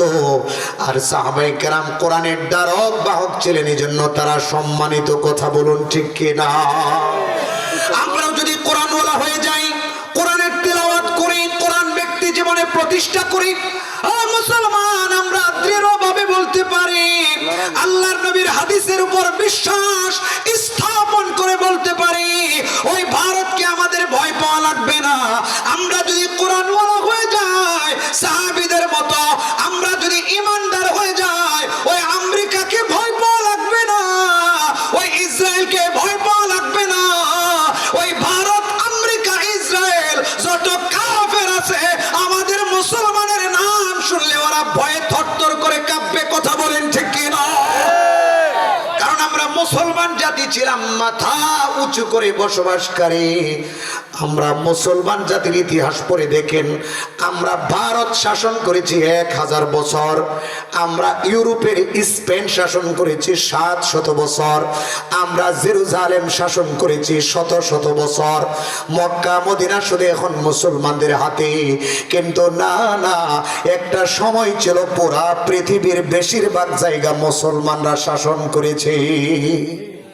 হযরত ওমর অর্ধ জাহানের বাদশা ছিলেন, 22 লক্ষ বর্গ কিলোমিটারের। এরপরে উসমানে গনির জামানায় আরো এলাকা বৃদ্ধি পেয়েছে। এইভাবে আমাদের একটা সময় ছিল পৃথিবীর বড় বড় জায়গা, বেশিরভাগ জায়গা মুসলমানরা শাসন করেছে কোরআনের মাধ্যমে। যখন থেকে আমরা কোরআন ছেড়ে দিয়েছি, কাফেররা আমাদের উপর চড়াও হয়েছে, আমরা মার খাচ্ছি, আল্লাহর সাহায্য বন্ধ হয়েছে, আল্লাহর নসরত বন্ধ হয়েছে। এখন মুসলমান শুধু মার খাই, দোয়া করি, কবুল হয় না। কথা বলেন ঠিক কিনা? এই জন্য আসুন আমলওয়ালা হয়ে যায়, কোরআনওয়ালা হয়ে যায়। কোরআন অনেক দামি কিতাব, আল্লাহ পাক আমাদেরকে দামি বানানোর জন্য কোরআন দিয়েছেন। শয়তানেও বিশ্বাস করে কোরআনের মধ্যে অনেক বরকত আছে, শয়তানেও মানে কোরআনের মধ্যে অনেক দামি দামি আয়াত আছে, দামি দামি বস্তু আছে। বুখারী শরীফের বর্ণনা, আল্লাহর নবী একদিন হযরত আবু হুরায়রা রাদিয়াল্লাহু তাআলা আনহুকে দায়িত্ব দিলেন মসজিদে নববীর খেজুরগুলো পাহারা দেওয়ার জন্য। প্রসিদ্ধ হাদিস, আল্লাহর নবী হযরত আবু হুরায়রাকে বললেন, সাবধান থাকবা, কোন চোর যেন চুরি করতে না পারে। হযরত আবু হুরায়রা রাদিয়াল্লাহু তাআলা আনহু মসজিদে নববীর খেজুরগুলো পাহারা দেন। রাতের গভীরে একটা চোর আইসা খেজুরগুলো চুরি করে নিয়ে যায়। আবু হুরায়রা তার হাত ধরলেন, মসজিদে নববীর খুঁটির সাথে তাকে বাঁধলেন, আর বললেন, কত বড় সাহস, তুমি সদকার খেজুরগুলো চুরি করে নিয়ে যাও আল্লাহর নবীর মসজিদ থেকে, আল্লাহর ঘর থেকে। তোমাকে নবীজির দরবারে হাজির করব, তোমার বিচার হবে। ওই চোর কান্নাকাটি শুরু করে দিল, আর বলে দিল, আবু হুরায়রা আর কোনোদিন চুরি করতে আসবো না, পেটের ক্ষুধার যন্ত্রণায় চুরি করতে আসছি, বাড়ির মানুষগুলো ক্ষুধার্ত, এই জন্য চুরি করতে আসছি, ছেড়ে দাও, আর কোনোদিন চুরি করতে আসবো না। হযরত আবু হুরায়রার মায়া লেগে গেছে, দয়া লেগে গেছে। হযরত আবু হুরায়রা চোরটাকে ছেড়ে দিলেন। সকালবেলা আল্লাহর নবী জানতে পারলেন। আল্লাহর নবী আবু হুরায়রাকে জিজ্ঞাসা করেন, আবু হুরায়রা, মা ফাআলা বিকা সারিকুকা, তোমার চোরের খবর কি? চোরের সাথে তোমার কি কথোপকথন হয়েছে? আবু হুরায়রা অবাক হয়ে গেলেন। অবাক হয়ে উত্তরে বললেন, ইয়া রাসূলুল্লাহ, ইয়া হাবিবাল্লাহ, চোরটাকে ধরেছিলাম, আপনার দরবারে হাজির করব ভেবেছিলাম, কিন্তু কান্নাকাটি করেছে, মায়া লেগে গেছে, এই জন্য ছেড়ে দিয়েছি। চোর বলেছে আর কোনোদিন চুরি করতে আসবে না।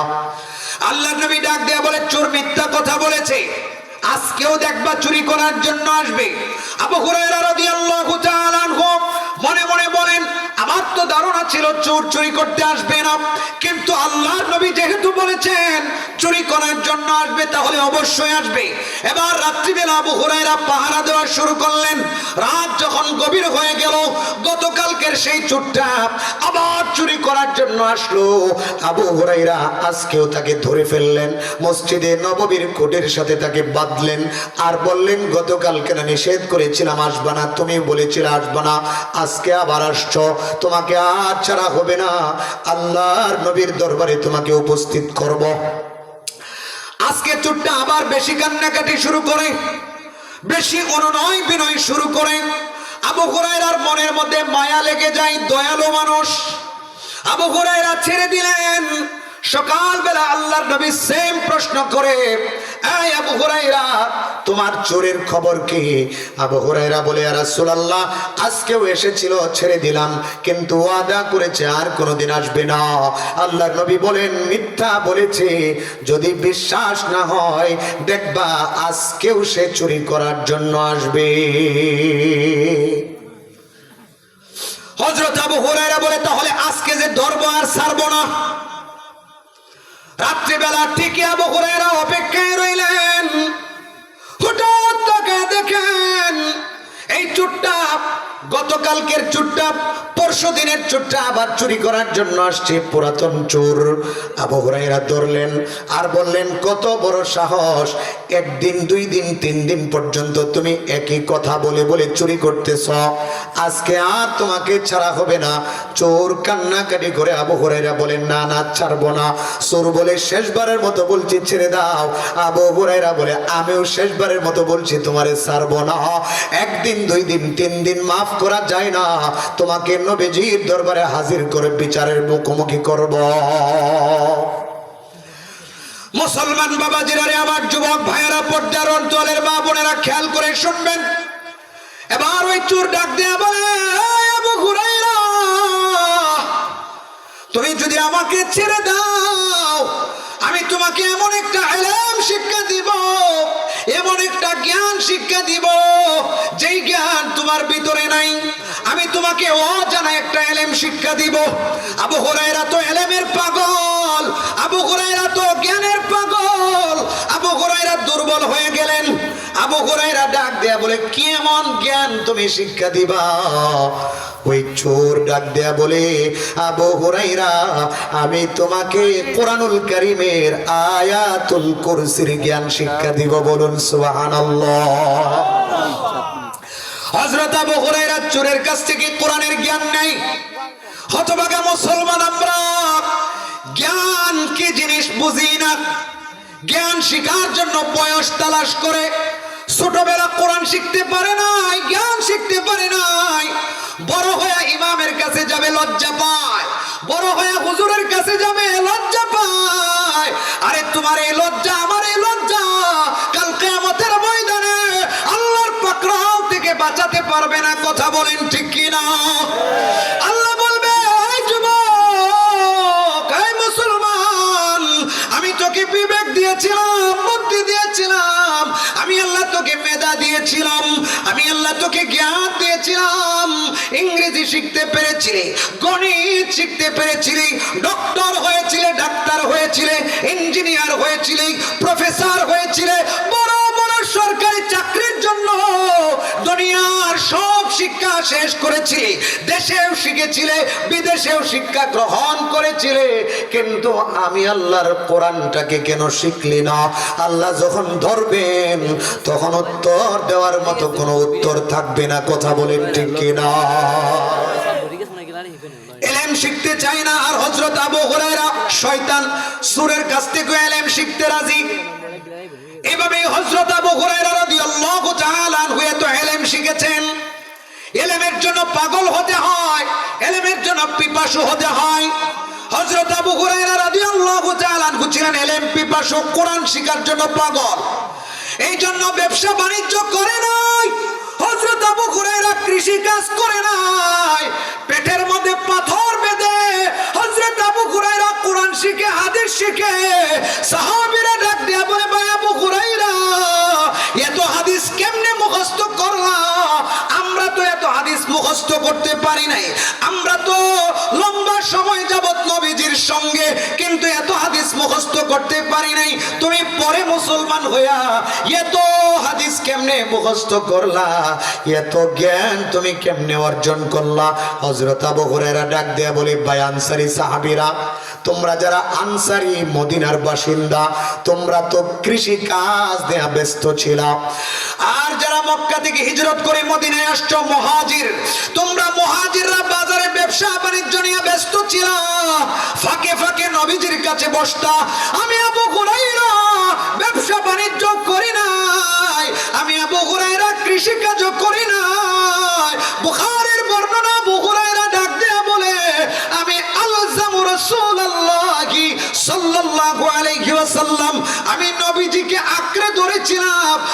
নবীজির সঙ্গে সব সময় থাকতাম, নবীজির জবান থেকে হাদিসটা বের হতে দেরি আমি আবু হুরায়রা টপ করে গিলতে দেরি করতাম না, বলুন সুবহানাল্লাহ। এইভাবে আমি আবু হুরায়রা এত হাদিস মুখস্থ করেছি, কোরআন হাদিসের জ্ঞান অর্জন করেছি। হযরত আবু হুরায়রা কত কষ্ট করেছেন বলে ভাষায় বোঝাতে পারবো না। হযরত আবু হুরায়রা পেটের ক্ষুধার যন্ত্রণা সহ্য করতে না পেরে বাজারেও যেহেতু যান না, কৃষি কাজও করেন না, একটা দুইটা খেজুর খায়া সারা দিন পার করে দেন, সারা রাত পার করে দেন। একদিন দৌড়ায় গেছেন নবীর দরবারে, গিয়া দেখেন অনেক সাহাবীরা বসা। আবু হুরায়রা ডাক দিয়া বলে, আল্লাহর নবীর সাহাবীরা তোমরা এই সময় এখানে কেন? আল্লাহর নবীর সাহাবীরা ডাক দিয়া বলে, আবু হুরায়রা পেটের ক্ষুধার যন্ত্রণা সহ্য করতে পারি নাই, এই জন্য নবীজির দরবারে আসছি, তুমি কেন আসলা?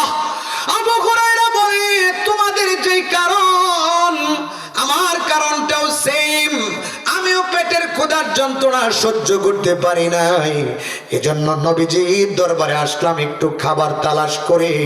পেটের ক্ষুধার যন্ত্রণা যখন সহ্য হয় না, তখন নবীজির দরবার ছাড়া আর কোনো দরবারে আমরা যাই না। কিছুক্ষণ পরে নবীজি বের হলেন। আল্লাহর নবী জিজ্ঞেস করে, সাহাবীরা রে আমার, এই সময় তোমরা এখানে কেন? সাহাবায়ে কেরাম ডাক দিয়ে বলেন, ইয়া রাসূলুল্লাহ, ইয়া হাবিবাল্লাহ, পেটের ক্ষুধার যন্ত্রণা সহ্য করতে না পেরে আপনার দরবারে আসলাম। আল্লাহর নবী ডাক দিয়ে বলে, আমার কাছেও তো খাবার নাই, এরপরে ঘরের ভিতরে স্ত্রীকে জিজ্ঞাসা করে দেখি, ঘরের মানুষদেরকে জিজ্ঞাসা করে দেখি খাবার আছে কিনা। আল্লাহর নবী হুজরা মোবারকে গেলেন, ঘরের ভিতরে গেলেন, বাড়ির মানুষকে জিজ্ঞাসা করলেন, ঘর থেকে কিছু খেজুর নিয়ে আসলেন। মনের কান দিয়ে শুনবেন, দিল লাগাইয়া শুনবেন, কত কষ্ট করে আবু হুরায়রা ইলম শিখছেন, আর আমরা কত আরামে বৈশা বৈশাও ইলম শিখতে চাই না।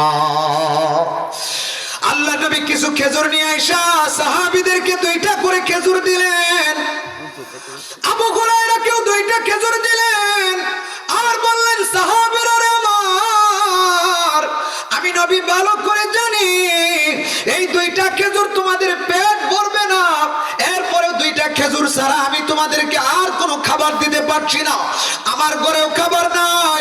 আল্লাহর নবী সরকারে দু জাহান রাহমাতুল লিল আলামিন, এরপরেও নবীজির ঘরে খাবার নাই। আরে এটা তো একটা ঘটনা, নবীজির অবস্থা এমন ছিল 3 মাস পর্যন্ত নবীজির ঘরের মধ্যে চুলার মধ্যে আগুন জ্বলে না, নবীজিও কষ্টে জীবন যাপন করেছেন। আর আমরা নবীর উম্মত হইয়া কত টাকা দরকার, কত বাড়ি দরকার, কত গাড়ি দরকার, কত ক্ষমতা দরকার, এরপরেও মনে মনে কই হারাম খায়া টাকা বানায়া জান্নাতে যামোগা, সুদে টাকা বানায়া জান্নাতে চলে যাব, দুর্নীতি কইরা দুনিয়াতেও বাড়ি বানায়া, বাংলাদেশে বাড়ি বানায়া, বেগম পাড়া বাড়ি বানায়া, হাজার হাজার কোটি টাকার মালিক হইয়া নিজে মনে মনে বলে আমি জান্নাতের মেহমান হয়ে গেছি। কথা বলেন ঠিক কিনা? চুরি করেও বলে আমি বড় মুসলমান, আমি জান্নাতে। আছে না নাই? আল্লাহর নবী কত কষ্ট করে জীবন যাপন করেছে, 3 মাস পর্যন্ত চুলায় আগুন জ্বলে না। প্রশ্ন করতে পারে, হুজুর কি খায়া বাঁচছে? 3 মাস তো না খায়া বাঁচা যায় না, বুখারীর হাদিস। আম্মা জানা এসে ডাক দিয়ে বলে, কি খায়া বাঁচলাম জানো না? আমাদের খাবার তেমন কিছু ছিল না, আল্লাহর নবী কষ্ট করে খাইছেন, প্রতিবেশীরা আল্লাহর নবীকে হাদিয়া দিয়ে গেছেন, অল্প খাবার হাদিয়া দিয়েছেন, ওই অল্প খাবার আল্লাহর নবী এবং আমরা অল্প অল্প করে খেয়ে আমরা জীবন বাঁচিয়েছি। এইভাবে আমরা কষ্ট করে জীবন যাপন করেছি, আমাদের কোনো কষ্ট ছিল না, নবীজিরও কোনো কষ্ট ছিল না। কিন্তু নবীজি ভয় পাইতেন সম্পদ বেশি হয়ে গেলে উম্মত বিপদের মধ্যে পড়বে। আর এটাই হয়েছে, যখন থেকে মুসলমানের সম্পদ বেড়ে গেছে, মুসলমান আল্লাহকে ভুলে গেছে। কথা বলেন ঠিক কিনা? আল্লাহ নবী বারবার বলতেন যে আমি তো দারিদ্রতা নিয়ে ভয় পাই না, আমার উম্মতের টাকা নাই, পয়সা নাই, আমি খুশি, ভয় নাই। আমার উম্মত বেঈমান হবে না, মুনাফিক হবে না, জাহান্নামী হবে না, কিন্তু আমার উম্মতের ব্যাপারে আমার একটাই ভয়, ওরা যখন সম্পদশালী হবে তখন ওরা জাহান্নামের পথে দৌড়াবে। আমার উম্মতের ভয় হলো সম্পদ নিয়া। আজকে বাস্তবে নবীজির ভয়, বাস্তবে পরিণত হয়েছে। আমরা সম্পদশালী হয়ে নবীজির সুন্নত ছেড়ে দিয়েছি এবং জান্নাতের রাস্তা ছেড়ে দিয়েছি। কথা বলেন ঠিক কিনা? বলছিলাম আল্লাহর নবী সাহাবীদেরকে ডাক দেয়া বলে, 2টা করে খেজুর খাও, পেটটা একটু হলেও ভরবে। সাহাবীরা 2টা করে খেজুর খাইলেন। আল্লাহর নবী তাকায় দেখেন আবু হুরায়রা 2টা খেজুর খান নাই, একটা খেজুর খাইলেন আর একটা খেজুর কাপড়ের ভাঁজের মধ্যে রাইখা দিলেন। আল্লাহর নবী ডাক দেয়া বলে, আবু হুরায়রা সবাই 2টা করে খেজুর খাইলো, তুমি একটা খেজুর খাইলা, আরেকটা খেজুর কাপড়ের ভাঁজের মধ্যে রাইখা দিলা, কারণটা কি? আবু হুরায়রা কায়দা দিয়ে বলেন, আবু হুরায়রা কেঁদে দিয়া বলে, ইয়া রাসূলুল্লাহ, ইয়া হাবিবাল্লাহ, আপনি তো জানেন আমার বাড়িতে আমার একজন মা দখিনী আছে। ইয়া রাসূলুল্লাহ, আমি তো ব্যবসা বাণিজ্য করি না, চাকরি বাকরিও করি না। আমি যেমন ক্ষুধার যন্ত্রণা সহ্য করতে না পেরে আপনার দরবারে আসছি, আমার মাও তেমন ক্ষুধার্ত, কিন্তু আপনার দরবারে আসে না, আপনাকে দেখতে পারে না। কিন্তু আমি সন্তান হিসাবে মাকে তো আর ফেলে দিতে পারি না, এই জন্য একটা খেজুর খাইলাম, আমার একটা খেজুর আমার ক্ষুধার্ত মা দখিনীর জন্য নিয়ে নিলাম। আল্লাহ নবী ডাক দিয়ে বলে, আবু হুরায়রা, তোমার মা ক্ষুধার্ত, কেন বলো নাই, কেন বলো নাই? আই না, আরো 2টা খেজুর দিলাম, তোমার মারে নিয়ে দাও, তুমিও 2টা খেজুর খাও, তোমার মাকেও 2টা খেজুর নিয়ে দাও। এইভাবে হযরত আবু হুরায়রা কষ্ট করে ইলম শিখেছেন। আবু হুরায়রা ইলম শেখার জন্য মসজিদে নববীতে পড়ে থাকতেন। বেশি ক্ষুধা যখন লাগে কলিজা কামড় দেয়, দেখে দেয় না। বেশি ক্ষুধা যখন লাগে পেটের মধ্যে মোচড় দেয়। হযরত আবু হুরায়রা ক্ষুধার যন্ত্রণা সহ্য করতে না পেরে পেট যখন মোচড় মারে, কলিজার মধ্যে যখন কামড় মারে, হযরত আবু হুরায়রা ঠান্ডা মাটির মধ্যে গড়াগড়ি করেন। মসজিদে নববী থেকে বের হয়ে বালুর মধ্যে গড়াগড়ি করেন। সাহাবীরা মনে করে আবু হুরায়রার মৃগী রোগ হয়েছে, এই জন্য আবু হুরায়রার জুতা সঙ্গাও। আবু হুরায়রা বলে না, লজ্জা। আবু হুরায়রা মনে মনে বলে, আরে আমার জুতা সঙ্গানোর দরকার নাই, পারলে আমার 1 লোকমা খাবার দাও, আমার মৃগী রোগ হয় নাই, আমার পেটের ক্ষুধার যন্ত্রণা সহ্য করতে না পেরে আমি এমনটা করছি। বলেন না আল্লাহু আকবার। আবু হুরায়রা এত ক্ষুধার্ত, কারো কাছে সওয়াল করে না, কারো কাছে চান না, লজ্জা লাগে।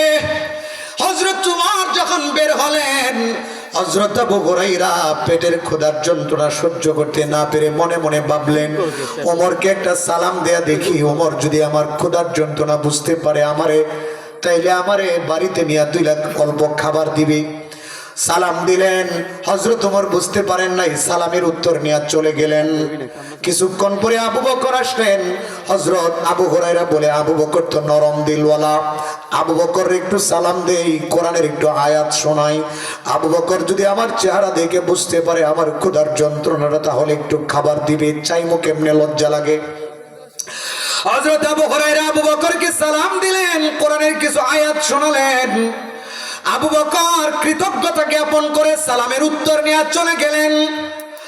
আবু হুরায়রার মনের মধ্যে কষ্ট, সালাম দিলাম, বুঝলো না আমার ক্ষুধার যন্ত্রণা। কিছুক্ষণ পরে আবু হুরায়রা তাকায় দেখেন আল্লাহর নবী রাহমাতাল লিল আলামিন হুজরা মোবারক থেকে বের হলেন। আবু হুরায়রা নবীজিকে সালাম দিতে দেরি, আল্লাহর নবী রাহমাতুল লিল আলামিন বুঝতে বাকি না আবু হুরায়রার ক্ষুধা লেগেছে। আল্লাহর নবী ডাক দিয়ে বলে, আবু হুরায়রা, তোমার বুঝি ক্ষুধা লাগছে? আবু হুরায়রা বলে, ইয়া রাসূলুল্লাহ, ওমর ভাইকে সালাম দিলাম, ওমর ভাই বুঝতে পারে নাই। আবু বকর ভাইকে সালাম দিলাম, কোরআনের আয়াত পড়ে শোনাইলাম, আবু বকর ভাই বুঝতে পারেন নাই। কিন্তু আপনি রাহমাতুল লিল আলামিন হওয়ার কারণে আপনারে সালাম দিতে দেরি, আপনি বুঝতে দেরি করেন নাই। আপনাকে সালাম দিতে দেরি, আপনি বুঝে ফেললেন। ইয়া রাসূলুল্লাহ, ইয়া হাবিবাল্লাহ, পেটের মধ্যে বড় ক্ষুধা। আল্লাহ নবী ডাক দেয়া বলে, চলো আমার সাথে আমার ঘরে। আল্লাহ নবী হযরত আবু হুরায়রাকে ধইরা ঘরে নিয়ে গেলেন। ঘরে গিয়া জিজ্ঞেস করলেন খাবার আসেনি? ঘর থেকে আওয়াজ আসলো এক পেয়ালা দুধ ছাড়া আর কোনো খাবার নাই। হযরত আবু হুরায়রা শুনলেন এক পেয়ালা দুধ আছে। আবু হুরায়রা মনে মনে ভাবলেন এই এক পেয়ালা দুধ খায়া হয়তো আমার পেটের ক্ষুধা কিছুটা হলেও নিবারণ হবে।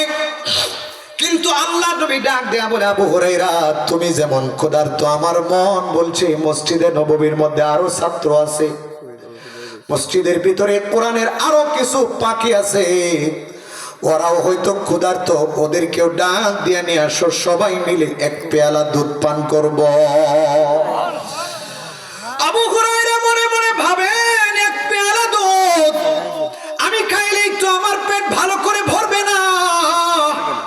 আল্লাহর নবী আরো ছাত্রদেরকে ডাকতে বলেন, সবাই মিলে এক পেয়ালা দুধ খাইলে আমার বাগে আর কতটুকু দুধ পড়বে। কিন্তু নবীজি বলছেন, হযরত আবু হুরায়রা দৌড়ায় চলে গেছে মসজিদে নববীর আরো কিছু ছাত্র, তাদেরকে নিয়ে আসলেন। বর্ণনায় আসছে প্রায় 100-র কাছাকাছি ছাত্র আল্লাহর নবীর দরবারে আসলো। আল্লাহর নবী আবু হুরায়রাকে ডাক দেয়া বলে, আবু হুরায়রা তোমার নিজ হাতে এই ছাত্রগুলোকে আমার সাহাবীদেরকে দুধ পান করাও। আবু হুরায়রা মনে মনে ভাবে, আমি ভেবেছিলাম আমি সবচেয়ে বেশি ক্ষুধার্ত, আল্লাহর নবী আমাকে দেয়া শুরু করবেন, কিন্তু আল্লাহর নবী সাহাবীদেরকে বন্টন করার জন্য আমাকে নির্দেশ দিলেন। তাহলে সব সাহাবীরা খাওয়ার পরে আমার জন্য তো থাকবেই না। কিন্তু নবীজির কথার উপর সম্মান রেখে, বিশ্বাস রেখে, বরকতের আশা রেখে বিসমিল্লাহ বলে আবু হুরায়রা ডান দিক থেকে দুধ পান করানো শুরু করলেন। আল্লাহু আকবার, আল্লাহু আকবার। আবু হুরায়রা এত করে ছাত্রকে দুধ পান করালেন। আল্লাহর নবী বলে, আবু হুরায়রা এবার তুমি দুধ পান করো। আবু হুরায়রা পেট ভরে দুধ পান করলেন। তাকায় দেখেন শুরুতে যতটুকু দুধ ছিল এখনো ততটুকু দুধ বাকি আছে। বলেন আল্লাহু আকবার। আবু হুরায়রা এইভাবে কষ্ট করে কোরআন শিখেছেন, হাদিস শিখেছেন, খেয়ে না খেয়ে, ব্যবসা না করে, কৃষি কাজ না করে। এই যে মাদ্রাসার ছাত্রগুলো দেখতেছেন, এরাও তো আবু হুরায়রার মতো কত কষ্ট করে এলেম শিখে। আবু হুরায়রা আজকে আমাদের কাছে যদি হাদিসগুলো বর্ণনা না করতেন, আমরা নবীজির হাদিস পাইতাম না। এরই ধারাবাহিকতায় আবু হুরায়রার উত্তরসূরিরা, আবু হুরায়রার ছাত্ররা হাদিস শিখেছে, তার ছাত্ররা তাদের কাছ থেকে শিখেছে। এইভাবে আস্তে আস্তে এই ছাত্রগুলো কোরআন হাদিস শিখতেছে। এইভাবে এদের কাছ থেকে আরেকজন শিখবে। হযরত আবু হুরায়রার উত্তরসূরিরা যতদিন থাকবে কোরআন হাদিস বন্ধ হবে না। হযরত আবু হুরায়রা রাদিয়াল্লাহু তাআলা আনহুর মতো এরাও ঘর ছাইরা, বাড়ি ছাইরা আমার মাদ্রাসা টঙ্গীতে প্রায় 350 ছাত্র। কোন ছাত্রর বাড়ি বরিশাল, আপনাদের বরিশালের অনেক ছাত্র আছে। আবার কোন ছাত্রর বাড়ি নোয়াখালী, আবার কোন ছাত্রর বাড়ি সেই নেত্রকোনা, ময়মনসিংহ, কোন ছাত্রর বাড়ি 300 কিলোমিটার দূরে কুড়িগ্রামে। এইভাবে বাংলাদেশে আনাচে কানাচ থেকে আইসা ওরা পড়ে। এমনও ছাত্র আছে মা নাই, বাবা নাই, বন্ধ দিলে বলে হুজুর আমার বাড়িতে যায় আমি কি করব, মা নাই, বাবা নাই, কার কাছে যাব? মাদ্রাসা বন্ধ হয়ে গেছে। যাদের মা আছে, বাবা আছে, ছাত্রগুলো 1 মাস, 2 মাস, 3 মাস পরে মার কাছে যায়, বাবার কাছে যায়। কিন্তু অনেক ছেলে আছে কোরআন শেখার জন্য, হাদিস শেখার জন্য এতিমখানা মাদ্রাসায় ভর্তি হয়। মা নাই, বাবা নাই, এই জন্য মাদ্রাসায় পড়ে থাকে। বাড়িতে যাইতে বললেও যায় না, বলে হুজুর কার কাছে যাব? সবাই মার কাছে যায়, বাবার কাছে যায়। আমার তো মাও বেঁচে নাই, বাবাও বেঁচে নাই। কষ্ট করে এরা কোরআন শিখে, কষ্ট করে এরা হাদিস শিখে। ভালো খাবার ওরা খেতে পারে না, মা বাবার আদর ভালোবাসা পায় না। ছোটবেলা থেকে মার ভালোবাসা পায় না, বাবার ভালোবাসা পায় না। যাদের মা আছে, যাদের বাবা আছে, ওরাও মা বাবার ভালোবাসা পায় না। মা বাবার স্নেহ পায় না, ভালো খাবার পায় না, ভালো বিছানার মধ্যে ঘুমাইতে পারে না, বরং এই নরমাল বিছানার মধ্যে, ফ্লোরের মধ্যে, পাতলা কম্বল আর পাতলা কাঁথার মধ্যে ঘুমা। এমন ভাত ওরা খায়, আমরা খাইছি রে ভাই, যে ভাতের মধ্যে কালো কালো পোকা। হাটহাজারী মাদ্রাসায় পড়েছি, এক বাটি ভাত দিছে, ওই ভাতের মধ্যে 10টা 15টার মতো সাদা সাদা পোকা। ওই পোকাওয়ালা ভাত খায় পড়ালেখা করে বড় হয়েছি।